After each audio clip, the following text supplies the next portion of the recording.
kita dapat hadir berjumpa walaupun di dunia online, di dunia maya, di alam maya. Tapi ini tidak mengurangkan peluang kesempatan awak untuk saling menyapa, saling berkenalan dan bahkan bisa dimanfaatkan untuk saling berbagi, termasuk dalam hal ini berbagi pengetahuan, berbagi ilmu, berbagi pengalaman gitu.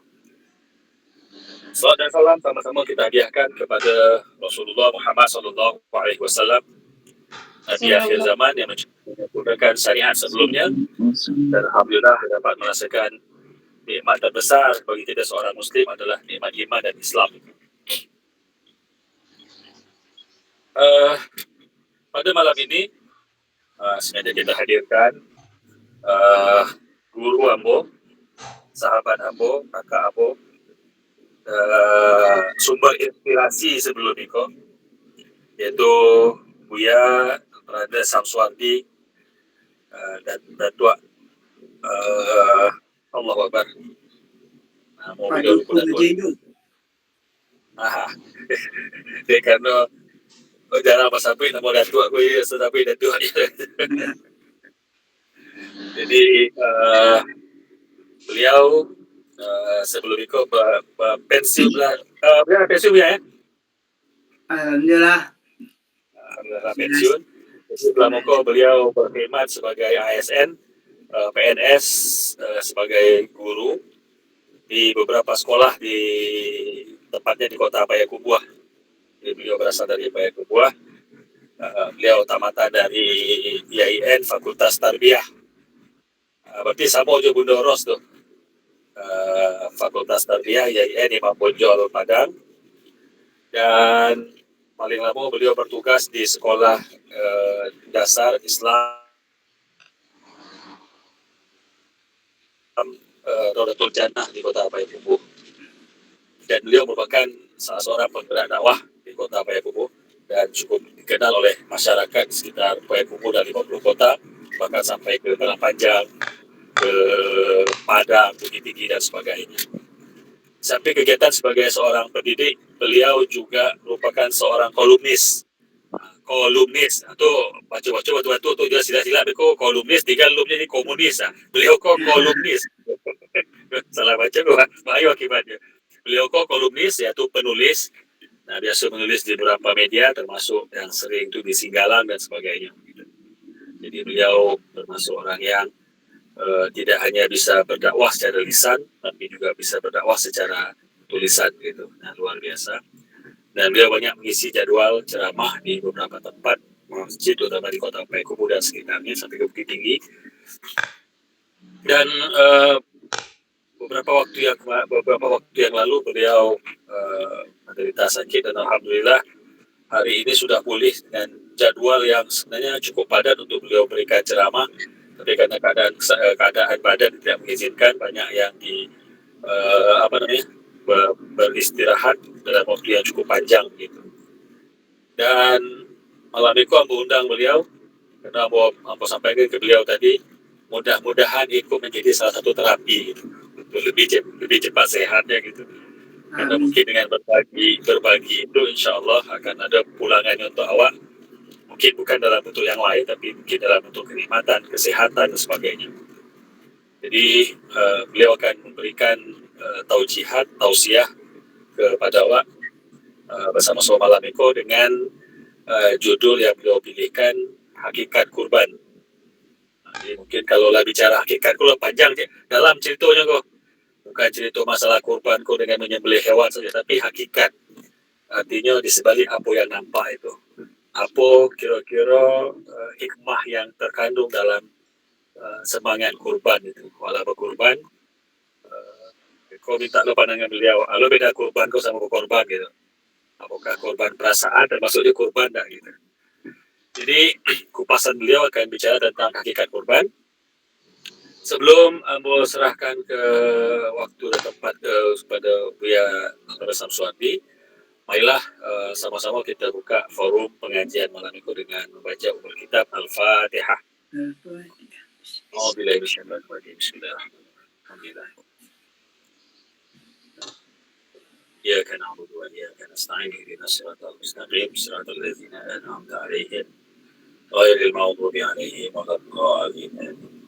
Baik, Budo-Budo, sisakan waktu sepenuhnya pada Ustaz Samsudi untuk mengupas tema perbincangan pada malam ini. Dan kalau nanti pada akhir pembicaraan, kalau ada hal-hal yang akan ditanyakan oleh Budo-Budo, ada persoalan, pertanyaan tidak diajukan aja di akhir pembicaraan, jangan atau tausiah yang disampaikan oleh Buya Samsudi.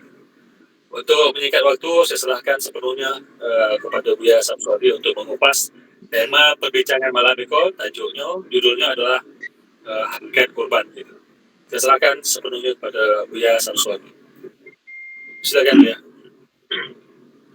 Terima kasih Ustadz Amrianto. Assalamualaikum warahmatullahi wabarakatuh. Waalaikumsalam warahmatullahi wabarakatuh. Alhamdulillahillazi arsala rasulahu bil huda wa dinil haqq liyuzhirahu 'alad dini kullih walau karihal musyrikun.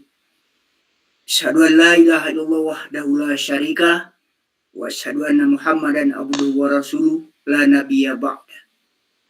Rabbi shrah li sadri wa yassir li amri wahlul 'uqdatam min lisani yafqahu qawli.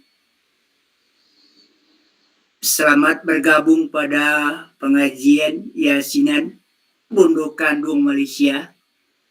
Baik ibu-ibu yang berada di Malaysia ataupun yang berada di Ranah Minang dan daerah lainnya. Semoga kita senantiasa merasakan kenikmatan hidup di bawah naungan Al-Quran dan sunnah Rasulullah Sallallahu Alaihi Wasallam, sehingga dari lubuk hati kita yang paling dalam keluar pernyataan puji syukur kepada Allah dalam arti yang sesungguhnya. Alhamdulillah sampai malam ini kita masih diberi kesempatan untuk menikmati kehidupan hidup di atas dunia yang fanah ini. Entah kapan kita akan berpindah alam, kita tidak tahu. Bisa jadi nanti malam, besok pagi, pekan depan, bulan yang akan datang, saya tahu lagi. Semua itu di tangan Allah Subhanahu wa Ta'ala. Kalau kita sudah berpindah alam, putuslah hubungan dengan dunia ini. Putus hubungan dengan tumpukan harta. Putus hubungan dengan anak-anak. Entah kata Nabi, kalau selama hidup di atas dunia ini kita meninggalkan ilmu yang bermanfaat, sedekatul jariyah, anak yang soleh, itu yang dijamin oleh Rasulullah yang akan tetap mengalir pahalanya.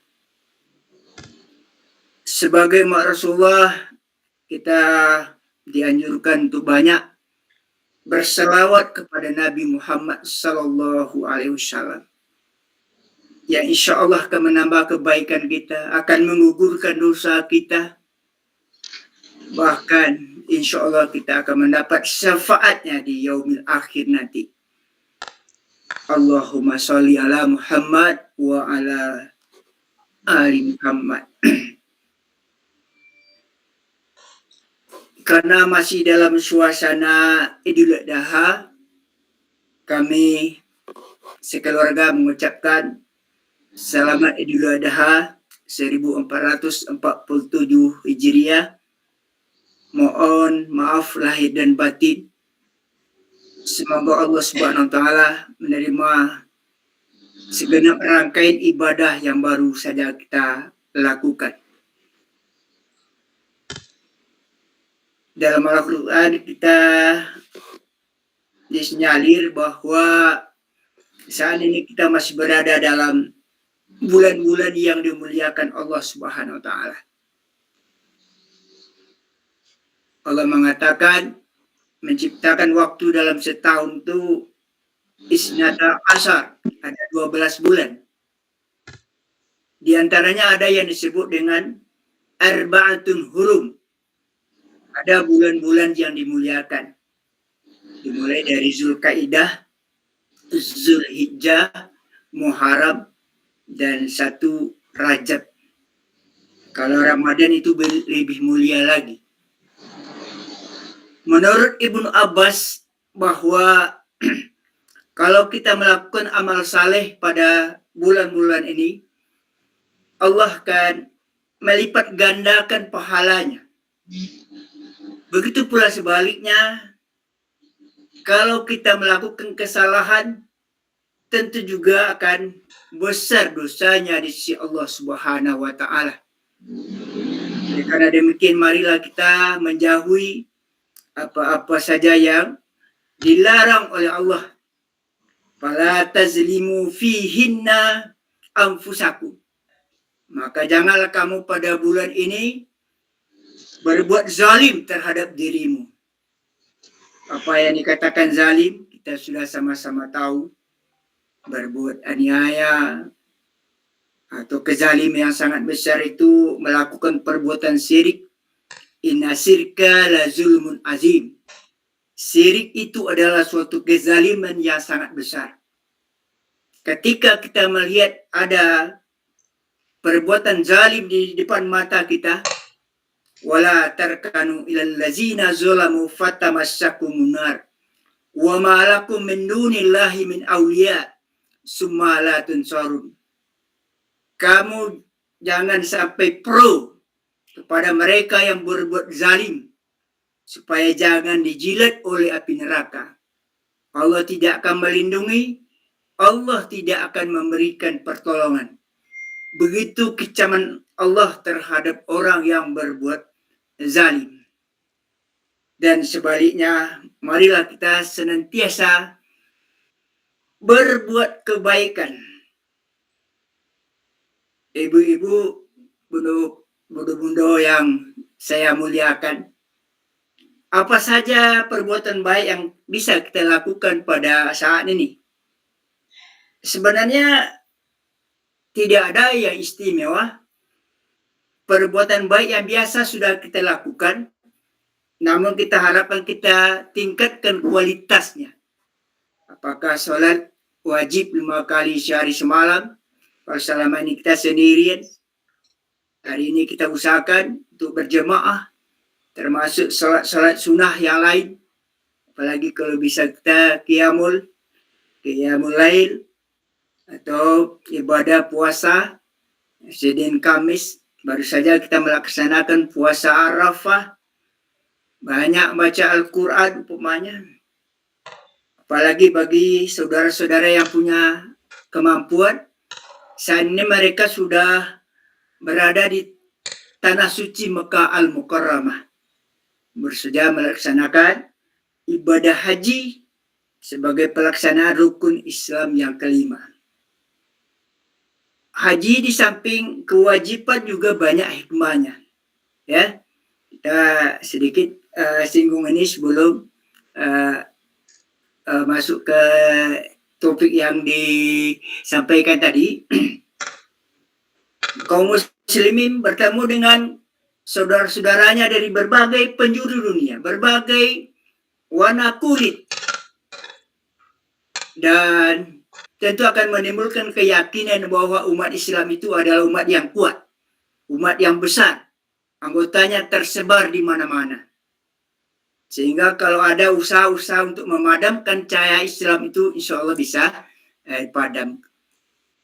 Mereka akan tawaf mengelilingi Ka'bah yang dibangun oleh Ibrahim dan Nabi Ismail. Apalagi ketika pergi ke Masjid Nabawi, masuk ke masjid tempat di mana Nabi pernah ruku, Nabi pernah sujud, Nabi pernah mendakwahkan Islam. Seakan-akan kita berada di samping Rasulullah Sallallahu Alaihi Wasallam. Apalagi ketika melewati makam Rasul, konon kabarnya ada yang begitu haru, persediaan air yang ada di mata turun karena rindunya kepada Rasulullah. Begitu cintanya umat kepada pemimpinnya. Jangan sebaliknya yang terjadi. Ada pemimpin-pemimpin yang dibenci, yang dijauhi oleh umatnya. Ini tidak dicontohkan oleh Rasul kepada kita. Bondo-bondo yang saya muliakan, bagi kita terkait dengan masalah haji ini, karena begitu kuatnya panggilan kita, teringat kisah seorang ibu di Yaman yang sudah tua renta, sudah lemah, bahkan buta lagi. Dia ingin betul untuk pergi naik haji. Padahal jarak dari Yaman ke Mekah itu lebih kurang 125 km. Dia sampaikan hasrat ini kepada anaknya yang juga lemah miskin. Wahai ananda, saya ingin pergi menunaikan ibadah haji. Tapi kita tidak punya apa-apa. Karena anak ini seorang anak yang soleh. Namanya Uwais bin Al-Qarni. Dia menjawab, wahai ibu, insya Allah saya akan membawa ibu naik haji ke Mekah. Bagaimana caranya kita mau pergi, nak? Tidak ada biaya, perjalanan cukup jauh. Bersiaplah ibu. Disiapkan segala sesuatunya. Kemudian saya akan mengendong ibu sampai ke Mekah. Luar biasa, ibu-ibu sekalian. Jarak yang begitu jauh, menempuh padang pasir yang tandus berhari-hari, bermalam-malam, berminggu-minggu. Karena tekad si anak ini, akhirnya sampai juga ke Mekah. Di saat tawaf, bercucuran air mata ibu keluar. Terdengar lagi suara anak berdoa, ya Allah, ampuni dosa ibuku ya Allah, ampuni dosa ibuku ya Allah. Lalu ibu berseru, wahai ananda, kenapa hanya doa ibu yang kau mintakan kepada Allah untuk diampuni? Bukankah kalau ibu sudah redho kepadaku, Allah pun akan meredoi, kata anak ini. Selesai menunaikan ibadah haji, kembali lagi ke Yaman dengan berjalan kaki. Dan berita ini tersiar di arah Yaman dan sekitarnya, bahkan sampai ke telinga Rasulullah Sallallahu Alaihi Wasallam. Rasul memanggil para sahabat, kalau tidak salah itu Ali, temui itu Uwais Al-Qarni, sampaikan salam rindu saya kepadanya. Dia adalah pemuda yang tidak dikenal di dunia ini, tapi terkenal di langit. Bahkan ketika meninggal, ribuan orang menyelenggarakan jenazahnya. Kota Yaman gempar. Rupanya mereka yang menyelenggarakan itu adalah para malaikat yang diutus oleh Allah terhadap Uwais Al-Qarni yang begitu berbakti kepada orang tuanya. Mudah-mudahan kita juga diberi kesempatan, kekuatan oleh Allah Subhanahu wa taala untuk menunaikan ibadah haji ini. Baik, bodoh-bodoh sekalian, bagi kita yang belum mampu, ada perintah pada bulan ini, bahkan sekarang masih tasrik, yakni ibadah kurban. Nah, kurban mengingatkan kita kepada apa yang telah dilakukan oleh Nabi Ibrahim beserta anaknya Ismail. Dan ini termasuk salah satu ciri-ciri pemeluk agama yang baik kalau kita kerjakan. Wa man ahsanu dina mimman aslama wajhahu lillahi wa huwa muhsin wattaba'a millata Ibrahim hanifa wattakhazallahu Ibrahim khalila. Dan siapakah orang yang lebih baik ad-dinnya, kata Allah, selain daripada orang yang telah menyerahkan wajahnya kepada Allah. Mereka selalu berbuat kebaikan dan mengikuti milah Ibrahim yang lurus. Allah telah memilih Ibrahim sebagai kesayangannya.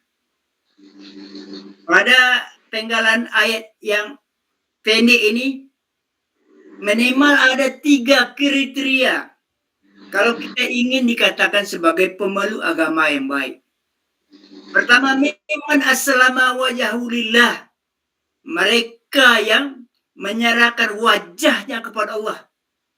Kalaupun dia sebut wajah, tapi sudah melambangkan tubuh secara keseluruhan, sejak dari ujung rambut sampai ke jari kaki, lahir maupun batin, segala amal yang diperbuat, aktivitas yang dilakukannya, semua itu dalam rangka mencari ridho Allah Subhanahu wa Ta'ala.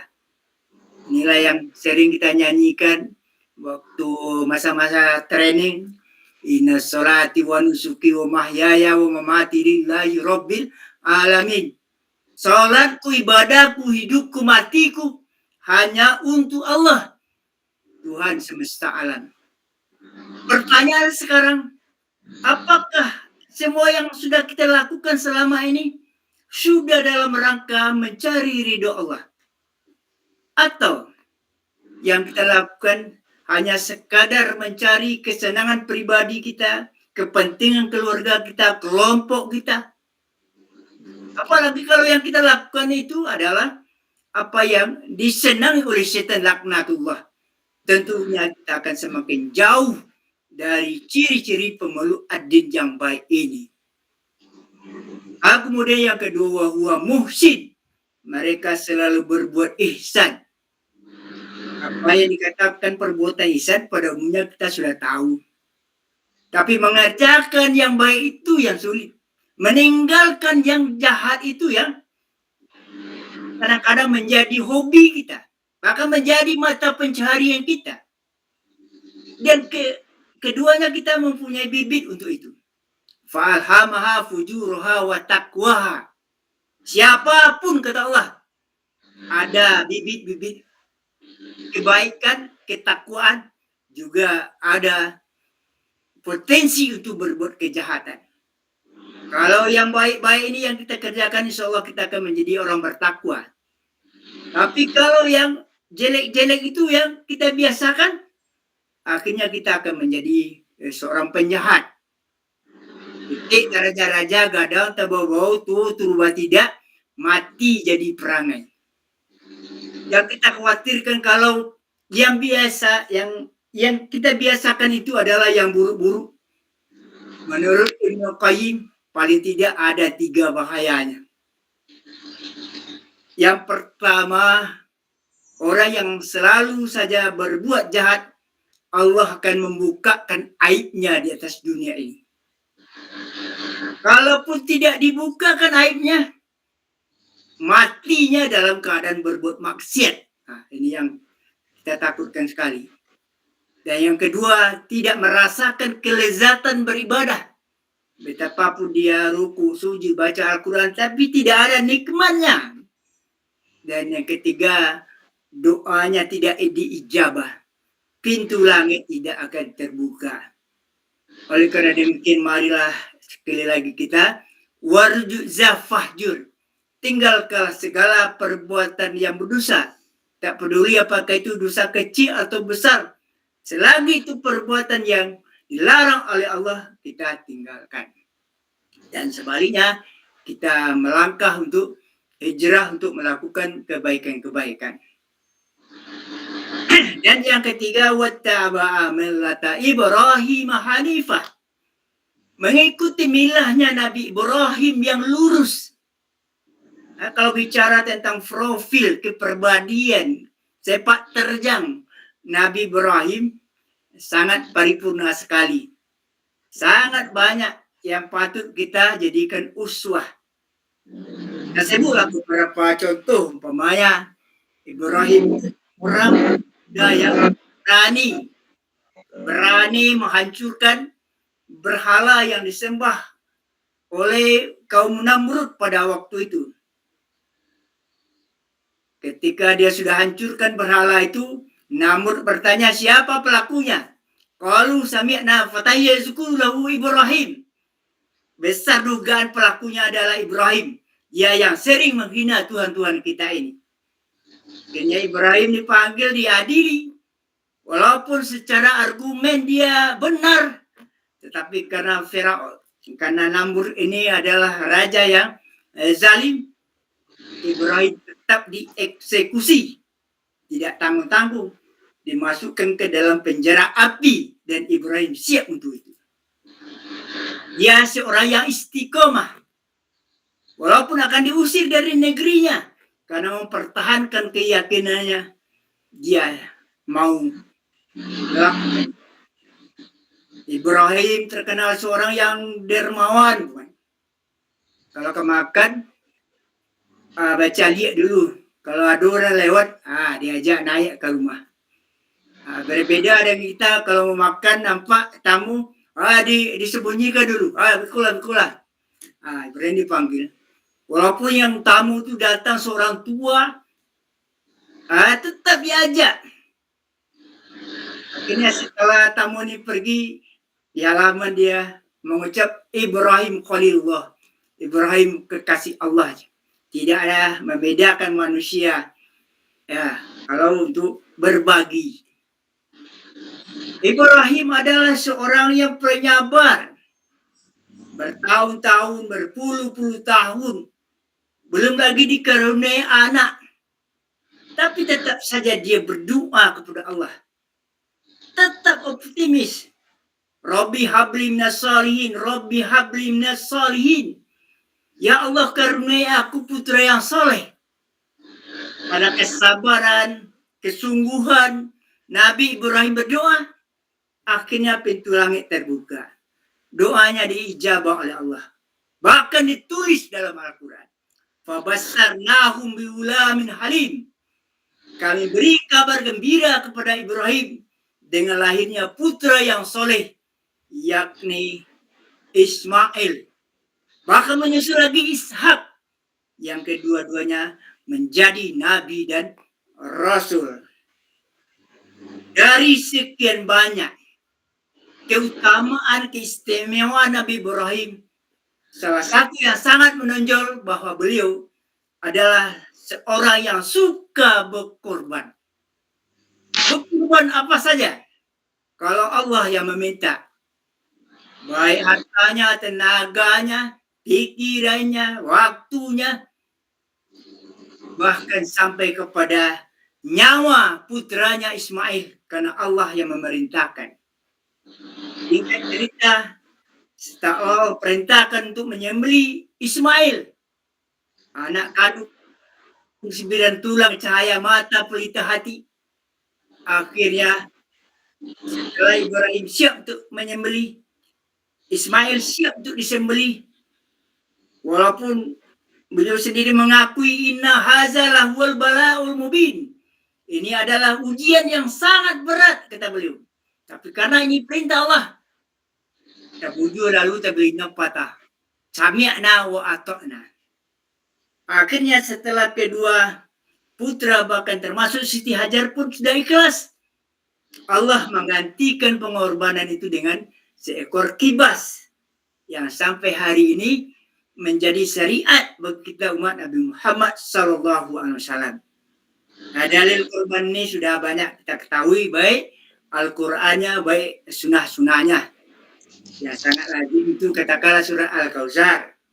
Inna akal kausar fasali li rabbika wanhar inna sani'aka wal abtar. Kami telah berikan kepadamu nikmat yang banyak, tidak bisa kita hitung. Semakin kita sebut, semakin banyak yang teringat. Sampai-sampai Allah katakan, walaupun dijadikan semua air yang ada di atas dunia ini sebagai tinta, daun-daun kayu dijadikan sebagai kertas, rantingnya sebagai pena, tuliskan nikmat Allah itu, masih belum sanggup kita untuk menuliskannya. Karena begitu banyaknya nikmat Allah yang kita terima. Allah cuma minta kita untuk mensyukuri. Bagaimana caranya? Allah pun menuntun kita. Hanya 2. Fasali li rabbik, tegakkan sholat karena Rabbmu.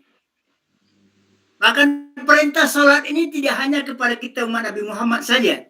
Nabi-nabi sebelumnya juga sudah Allah perintahkan untuk melaksanakan sholat. Nabi Muhammad ada Nabi Isa umpamanya. Bahkan masih jadi bayi Nabi Isa sudah memproklamirkan sholat. Apa kata beliau? Ini Abdullah wa usani bis sholat. Itu suara Nabi Isa waktu kecil, masih di atas buayan. Aku ini adalah hamba Allah dan aku diperintah untuk melaksanakan sholat. Atau Nabi Musa, ketika beliau telah muak melihat penguasa Fir'aun yang sudah keterlaluan, akhirnya berangkat Nabi Musa dari Madian menuju Mesir. Sampai di lembah suci tua, beliau semalaman nampak cahaya, di turut cahaya itu tak lama berselang terdengar wahyu. Ya Musa, inni anallah, la ilaha illa ana fa'budni. Aqimis sholat li zikri. Ada sebelumnya fastami' lima yuha, ya. Dengarkan apa yang akan aku wahyukan. Tidak ada ilah selain daripada Allah. Berubudialah kepada Allah. Bagaimana caranya? Tegakkan sholat untuk zikir kepadaku. Kalau engkau mau menumbangkan penguasa, silakan. Izhab ila Fir'aun innahu iza tawa. Karena dia sudah sangat keterlaluan. Jadi kalau kita akan melakukan reformasi, pertama mantapkan akidah dulu, kemudian kita beribadah kepada Allah, baru kita ingin menumbangkan penguasa itu, silakan kata Allah, ya. Bodoh-bodoh sekalian, itu salat. Nah, kalau ngaji salat saja punya butuh waktu yang cukup panjang, ya. Tak kurang 80 ayat dalam Al-Quran yang bercerita tentang salat. Nah, kalau kita baca satu persatu, insya Allah motivasi kita untuk melaksanakan sholat ini akan bertambah lagi. Dan yang kedua, wanhar, dan berkorbanlah karena Allah. Jadi korban juga karena Allah. Tidak ada interest lain selain daripada mengharapkan ridho Allah Subhanahu wa Ta'ala. Ini cara bersyukur. Kalau kita tidak bersyukur, Allah akan tidak mengurangi, tapi malah sebaliknya akan memberikan azab kepada kita. Lain syakartum lazidannakum wa lain kafartum inna azabi lasadid. Kalau syukur ditambah, tapi kalau tidak, tunggu azabku yang pedih. Macam-macam lah azab itu dalam Al-Quran. Wa daraballahu qaryatan kanat aminatan mutmainnah ya'tiha rizquha ragadan min kulli makan fa azaqu libasal ju' wal khaufi ma kanu yasnaun. Allah membuat perumpamaan terhadap sebuah negeri yang menjadi impian banyak orang. Negeri yang aman, negeri yang tenang, negeri yang rakyat sangat sejahtera. Tetapi dia kufur dengan nikmat buku Allah. Maka aku akan timpakan kepadanya bencana kemiskinan dan ketakutan. Karena dosa-dosa yang dilakukan. Nah, ini kalau kita tidak bersyukur. Dan setiap musibah, bala yang datang itu, kita baca terus dengan kacamata iman. Apakah ini ujian semata kalau bagi orang beriman? Atau sudah merupakan teguran? Yang lebih berbahaya tingkatnya yang ketiga itu, kalau ini sudah merupakan azab. Nah, kalau seperti kaum Lut, ya, yang dikenal dengan kaum Sodom.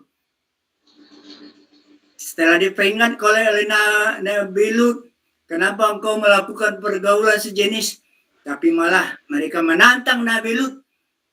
Kalau Tuhanmu akan memberikan azab, rukalah. Ya, ada ayatnya itu ya di dalam surat Hud juga, ya. Bahkan dia meminta supaya diturunkan azab. Nah, akhirnya pinta beliau kena berlaku. Allah menurunkan hujan batu dari langit. Nah, ini yang dewasa ini termasuk di negeri kita juga sangat heboh dengan pergaulan sejenis ini. Ini yang kita takutkan kalau Allah pun mendatangkan azab seperti yang Allah turunkan kepada umat durhaka sebelumnya. Jadi ini bahagian-bagian dari musibah yang perlu menjadi bahan renungan bagi kita bersama. Saudara-saudara sekalian, akhirnya kita masuk kepada hakikat tadi, ya. Nah ini Ustadz Abrianto Kalau hakikatnya di ujung saja gitu ya. Apa hakikat dari korban itu? Ya. Korban itu hakikatnya memberikan apa yang kita miliki untuk kepentingan orang banyak, untuk kemaslahatan umat, untuk kepentingan bersama. Jangan sebaliknya yang kita lakukan. Kita korbankan orang lain hanya untuk kepentingan pribadi kita, keluarga kita, kelompok kita, apalagi bangsa ini yang kita korbankan, bahkan untuk kepentingan asing, itu sangat bertentangan dengan hakikat berkorban itu sendiri. Barangkali sekedar pengantar dari kajian kita pada malam hari ini, saya cukup demikian. Itu banyak kekurangannya. Saya minta maaf. Pengganti Ustaz. Ya, rencananya Ustaz Dr. Saiful Amin. Beliau kurang sehat. Ya. Mungkin agak lebih sehat didelegasikan. Yang dulu juga Ustaz Imran itu sudah menyampaikan untuk mengisi. Barulah kesempatannya pada malam hari ini dapat terlaksana. Disudahi dulu. Bila taufik wal hidayah. Assalamualaikum warahmatullahi wabarakatuh.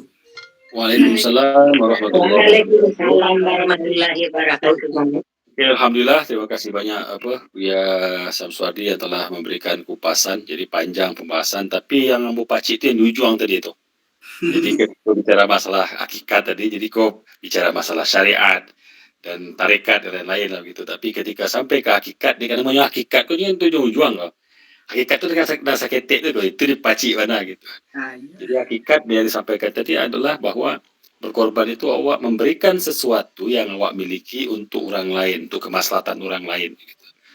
Nah, jadi itu mungkin poin yang perlu dibaci. Jadi telah dijelaskan tadi gambaran tentang perjalanan syariat korban. Tadi dijelaskan tentang bagaimana sejarah ketika terjadi pada zaman Nabi Ibrahim dengan anaknya Ismail, Ishak dan sebagainya. Kemudian apa tantangan yang mereka hadapi, tantangan keyakinan, akidah, kemudian berbagai tribulasi, berbagai masalah yang dihadapi. Jadi itu adalah ujian dalam kehidupan dan tadi telah diceritakan oleh Buya berkaitan dengan beberapa bagian dari pelaksanaan ibadah haji, kemudian yang tidak mampu kita berkorban dan juga telah disampaikan beberapa poin tadi. Jadi yang di ujung tadi yang bertangkok tadi itu. Jadi semangat berkorban itu tidak berhenti pada penyembelihan hewan korban saja gitu.